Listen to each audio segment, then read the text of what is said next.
Karpov versus Yusupov. How to use a space advantage. Or really, I should say, Karpov versus Yusupov. Well, no, what should I say? Karpov versus Yusupov. Use your space advantage wisely. I don't know if that works. Anyway, today's game, I'm going to show you how to create and then use your space advantage to win a major chess game. You see, space advantage is an imbalance in and of itself, just like we talked about in the first video. If you haven't gone back, go back and look at that first video in the series, whether on Twitch or on YouTube. And there was 4 imbalances I gave you. The first one being, of course, minor pieces. In the last 2 weeks, we've discussed the knights and bishops, so how they kind of play into the imbalance. And then we looked at, we're looking at space today. We're going to talk about control the whole weak area later, and then king safety is going to be the last topic we'll discuss. So anyway, this is the space advantage or space imbalance. Having a space advantage is not necessarily an advantage in and of itself, and we're going to explain this in a little bit, actually the last example for today. So this game started with pawn to d4. Karpov, of course, playing white. Knight to f6, pawn to c4, pawn to e6, knight to f3, pawn to b6, the queen's Indian, pawn to g3, bishop to b7, bishop to g2, bishop to e7, knight c3, knight to e4, challenging that knight on c3, bishop to d2. For a brief moment, all 4 bishops on the second rank for both sides. That's a pointless fact, in case you're wondering. Knight takes d2, queen takes d2, pawn to d6, and now pawn to d5. And this is the first spatial game we're going to look at. Karpov makes a very smart decision here.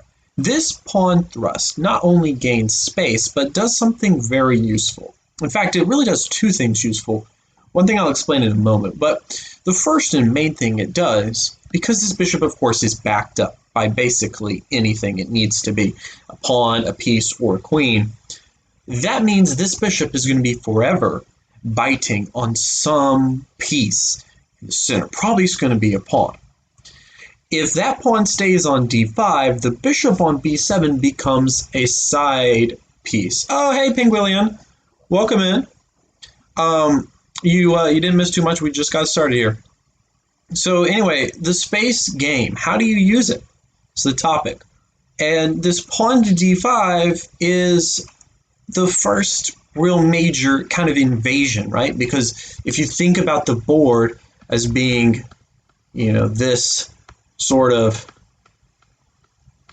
like this is the middle, right? In between these 2 lines.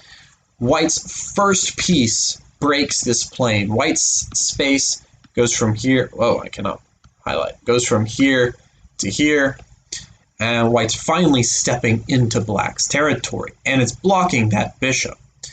Now, after pawn to d5, Black has to make a very tough choice. Does he ignore the pawn on d5 and just leave it sitting there? Does he capture it and run the risk of White bringing another pawn into the center?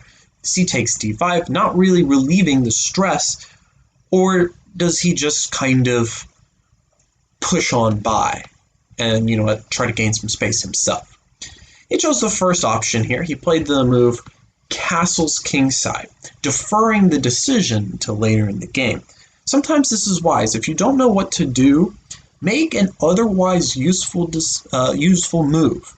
Get your king safer, develop pieces more, bring more pressure to your opponent, and kind of defer the decisions to later. In fact, there's a saying in chess, when you know what you're going to do, and then there's also a you think you're going to do it, play the move you know you're going to do before the move you think you're going to do. So he goes ahead and castles because he knows he's going to castle. He's a student of Raspberry Chess, or it's like my teaching company is Do Chess. You could say a Do Chess student as well. This is a point I'm going to drive home. Castle. Get your king castled early if you don't. So anyway, his king is safe. and now he can worry about the center later. White played the move knight to d4, and black struck with the move pawn to e5.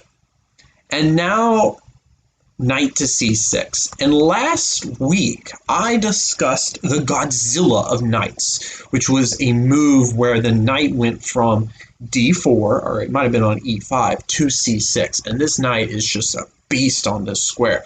It's threatening everything in black's camp that is kind of important to him. I mean, the queen, of course, the pawn of the square e7 is vulnerable, because if my knight gets to e7, then I'm within striking range of the king.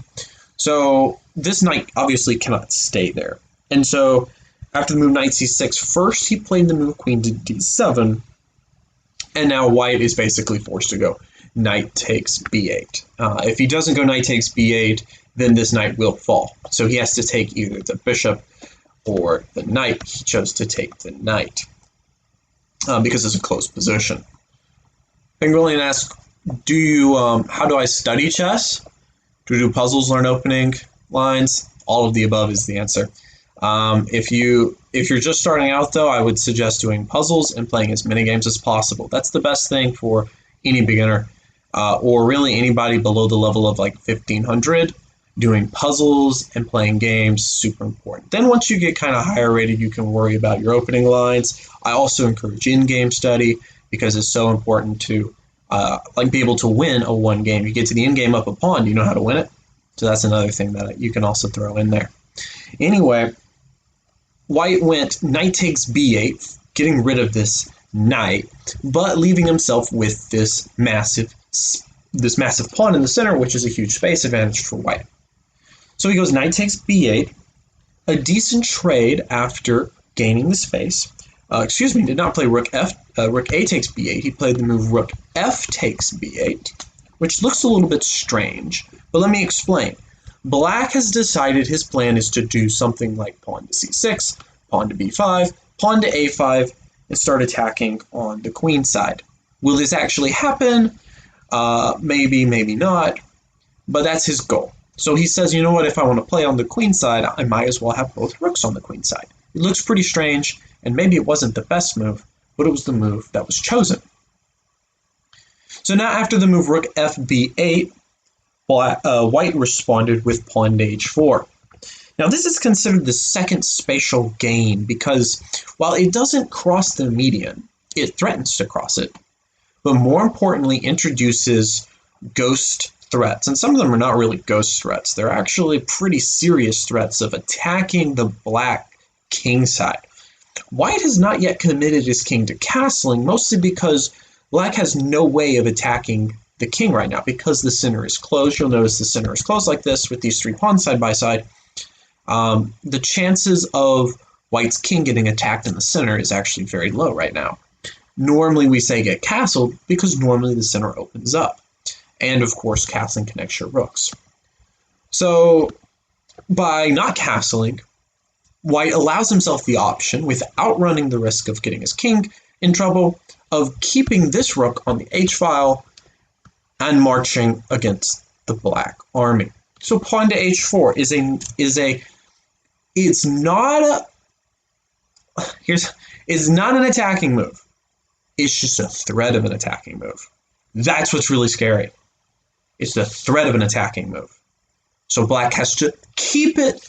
He has to watch out for it. He's got the pawn. Watch out for it. He's got the queen side disadvantage space. He's got to watch out for that. White's got all of these things. He's got his fingers in all these different areas. And it's which string is he going to pull? Which string do you think he's going to pull? Black has to keep everything perfectly balanced. Sometimes it's difficult to play with a space disadvantage. That's why you've got to be super careful to make sure that you don't give your opponent too much space, or you know exactly how you're going to get out of the attack that your opponent's going to give you. Pawn to h4, and the next move was pawn to a5. So black starts to gain some space on the queen side, and white abruptly ends that with the move pawn to a4. Now this move, I believe, is a very smart move. It kills kills black's opportunity to attack on the queen side.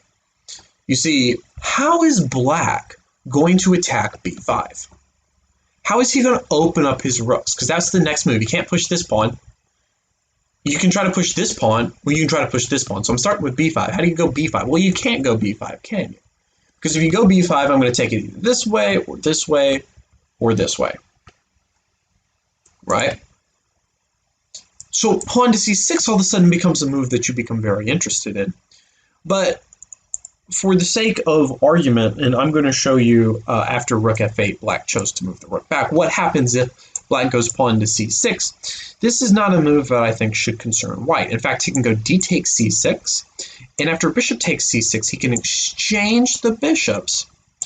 And after queen takes back, don't forget the threat. The queen is threatening this rook.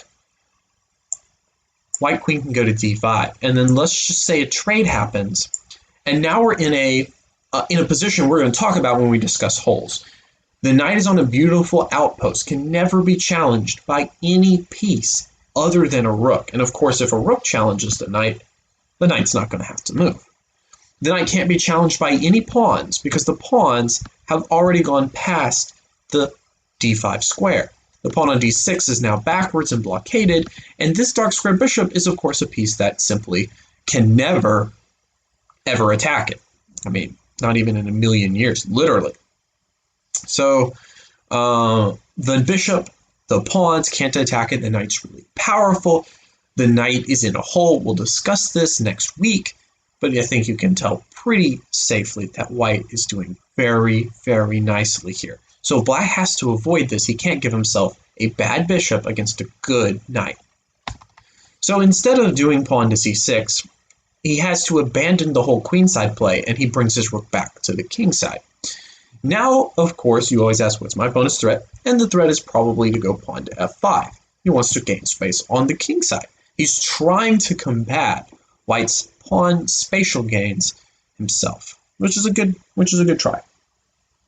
So after pawn to a4, rook to f8, white responds to this idea of pawn to f5 by playing the move pawn to e4, challenging the square.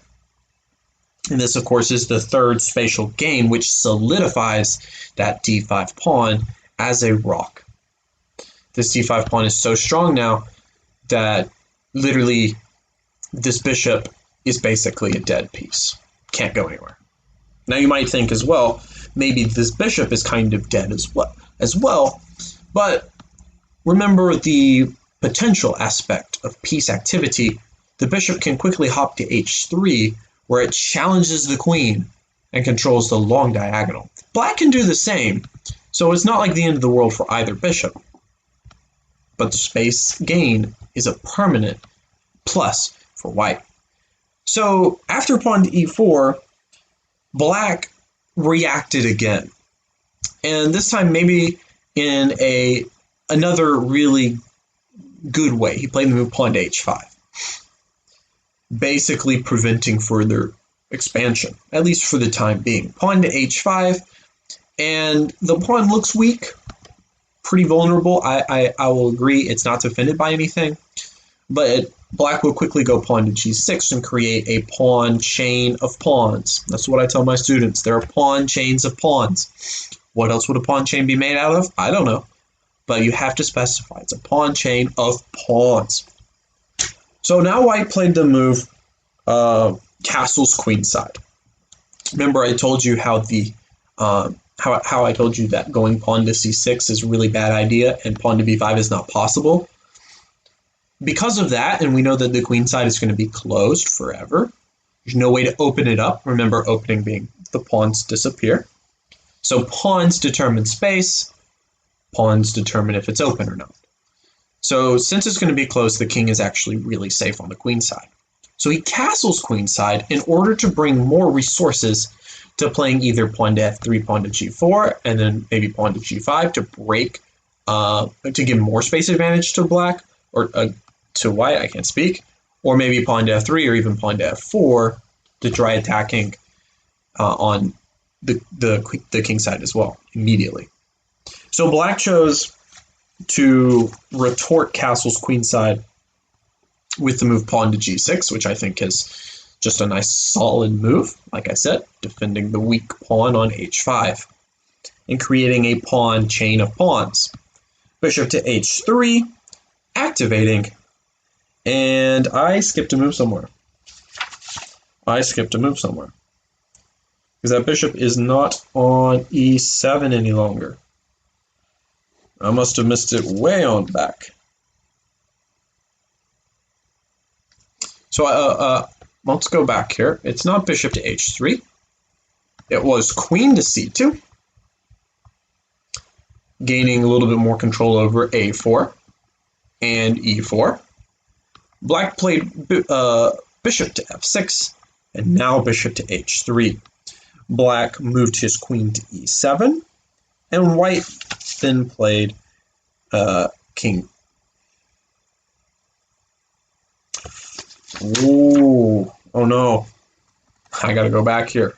So queen c2 was actually played first instead of queen d2. So actually I'm gonna have to go back here. Give me a second. So knight takes d2, queen takes d2, then queen c2. When did the queen go back to d2? This happens, by the way, in chess lessons all the time because I'm trying to read literally huge blocks of text and it becomes kind of hard to follow. But give me 1 second here. Okay, I think it is instead of queen c2,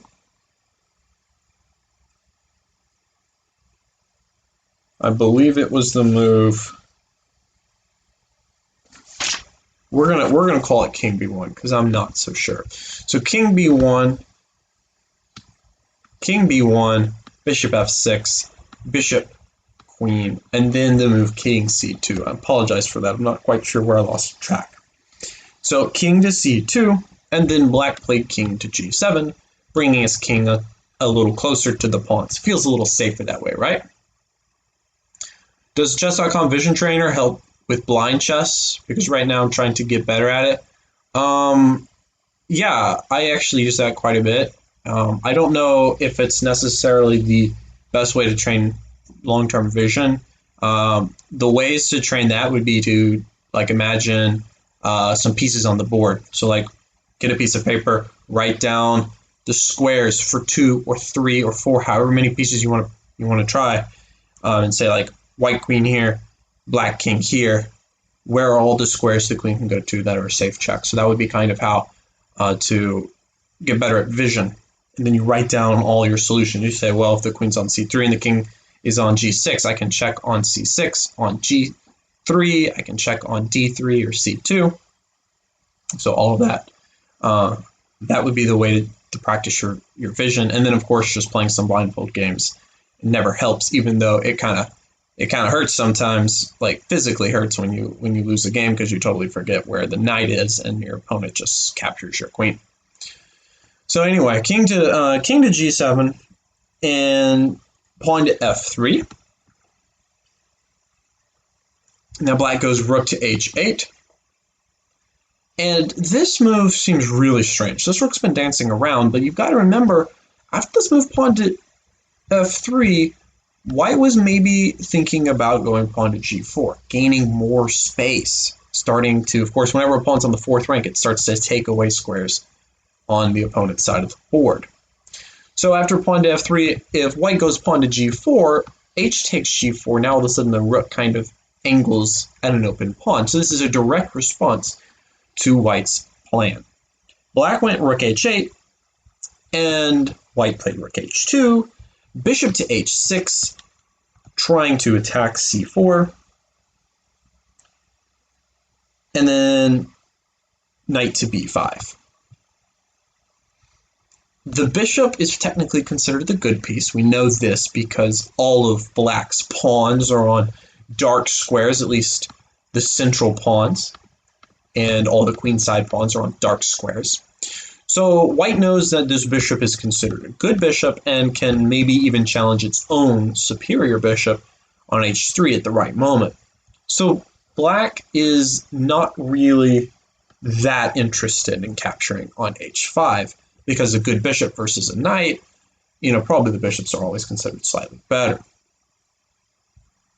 So the knight going to b5 makes a lot of sense. It gains more space, threatens c7 in certain lines, and you're going to see some other cool moves from this knight in a little bit, if I remember correctly. So knight to b5, now rook a f8, a complete switch in strategy. Whenever your opponent goes from one side to the other, they are either doing something really up there, and you should try to figure it out because you might be in big trouble. They might be switching it up on you to attack a different target. Or it's more likely because they are trying a new strategy because their original strategy didn't work, and they're just searching for anything to actually give them traction. When they're in that situation, to be excited, since you're possibly close to a breakthrough. They're just trying to do anything to defend, while you're the one who's constantly creating the threats. So rook af8 gave Karpov maybe a signal he's doing pretty good in this position. So white retreated his king back to b1, a little bit safer back there. Queen to d8, shuffling around because, again, there's not much that black can really do here. This maybe allows for bishop to e7 and then another pawn push later on, if he wants to do that. So queen to d8, queen to d3. Then we saw bishop e7, retreating the bishop like I just mentioned, rook e2, and now bishop to c8. And this move is a bit of a mistake. This allows white's knight to enter into a very dominating square. After the exchange of bishops, never just assume your opponent is retreating and doing nothing. They are threatening our bishop. Bishop takes c8, queen takes c8, and now a quick question. How do you turn your knight on b5 into an even more Godzilla-like knight in a couple of moves? How do you really improve that knight? Take advantage of your pawns, which are giving you great space to move your knight to an even further advanced outpost. What can this knight do now? After queen c8, the queen is vulnerable to a potential knight attack. The knight is ready to jump in, and he's got a pretty surprising move here. After queen c8, the move that was, it wasn't played immediately. It's played in two moves. Gives you one more second to try to guess what that knight move is. Rook g1 first, trying to threaten a quick attack on the king side, and then bishop to d8. And now, the knight move that is really strong, knight to a7. Knight on the rim is dim. That's what they say, but we're not going to stay on the rim very long. This move is attacking the queen with tempo, and once the queen moved to h3, an aggressive looking square, but does absolutely nothing. The queen cannot take this pawn. The queen cannot take this pawn. The queen cannot go here, here, or here because of the rooks. And white simply played the move queen c2, adding a little extra defense to the second rank, maybe thinking about trapping the queen with rook h2, rook to e8, and now knight to c6. And this is one of those moves that you pat yourself on the back as white and you say, good job, myself. I just improved my knight to a really dominating square. So the difference in the game right now, materialistically, you'll notice all pawns are still on the board. All queens, all rooks, all kings are still on the board. What's the only difference? The knight and bishop. Which position would you rather have? The knight that's dominating on c6, threatening the bishop, threatening e7? Or would you rather have this bishop, which can go to the beautiful e7 square, the beautiful f6 square, both of which have the amazing opportunity for the bishop to eat its own pawn or just defend its own pawn. Or you can even go to h4 and sacrifice itself. I wonder who you like more. I like the knight. You can already tell that Karpov has a very good grasp of the position. It's his position to lose now. It's like he's the snake, he's the boa constrictor, he's got the animal constricted, Now all he needs to do is constrict harder until the life is drained from his prey. So after knight c6, black is basically reduced to nothing moves. He has nothing to do, so therefore he makes nothing moves. After knight c6, the bishop left the attack of the knight. Bishop to f6, rook to f2, queen to d7, queen to e2, rook h to f8, and now another rook move that looks like it does nothing. Rook to h2, rook to h8, queen to f2. Now, in case you're wondering, why is white playing so many back and forth moves? He's just setting up the perfect position. He's waiting to see, what does black do? Does black make a tiny mistake? When can I jump in at the exact right moment? And it's at this moment, after queen f2, rook e to f8, white settles on the move rook f1. With the point being, after king g8, white finally pulls the trigger, and he's got two choices. He can try to push this pawn or push this pawn. And based on the positioning of his queen and rook, he pushes the f pawn. Pawn to f4. This is the fourth and final space gain, if I can speak, that opens up the king side. The pawns are going to finally start to get traded, and white's rook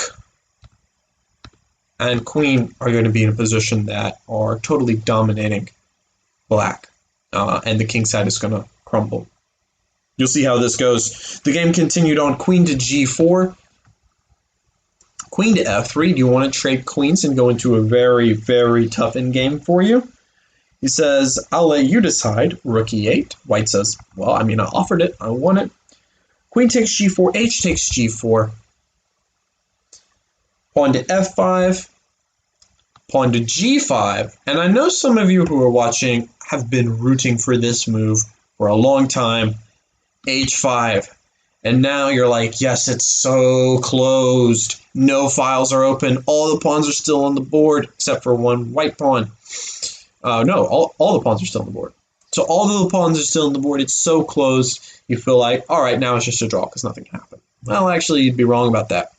White, while he has closed down all of the files, his space advantage is going to allow him to maneuver a lot better. And he's still got a couple of tricks up his sleeve to ensure he wins this game. So pawn to h5, rook to a8, king to c2, king to g7, king to c3, rook to a6, rook to a1. So white is now finally turning his attention to this final pawn break, pawn to b4. Rook to a1, rook h to a8. Black is already ahead of white, thinking that's the only way for white to break through now. But white's got an ace up his sleeve still. Rook h a8, not something you say every day. Pawn to b4 anyway. King to f8. And now pawn to b5. And you're thinking, wait a second. This fifth spatial gain, is it not enough to ensure a draw? Holy moly. Are you not just totally drawn because the pawn structure is so closed? Actually not. First off, black has to move his rook to a7, rook 6 to a7. And guess what? The knight can eat.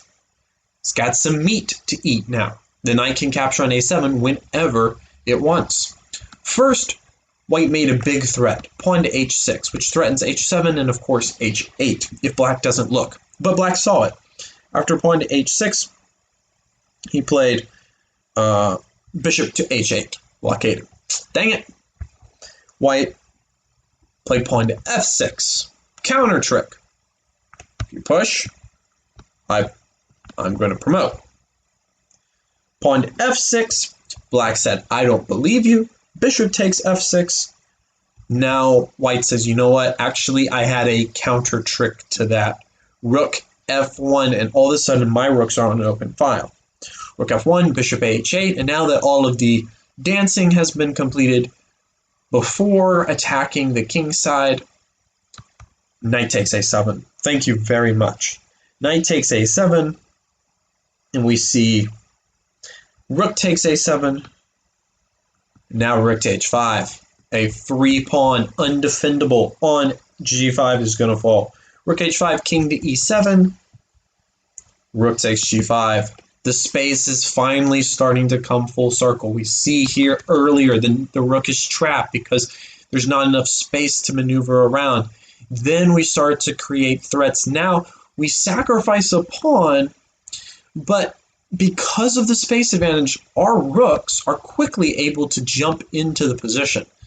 Black's rook has to do a lot more maneuvering in order to like somehow get in. So maybe something like this, like this is how you would get out a pawn. That's how hard it is for black right now. So now rook to h5, and while being up a knight for a rook is nice, it's really just totally winning because of the pawn structure. So rook to h5, king to e7, rook takes g5, rook to a8, pawn to h7, pawn to f6, rook to g8.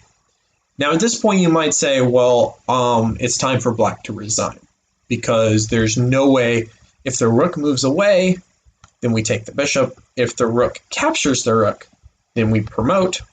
Therefore, it must be an immediate loss. Black does have one trick, rook f8, trying to stay in the game. And now white plays a crushing move, pawn to c5.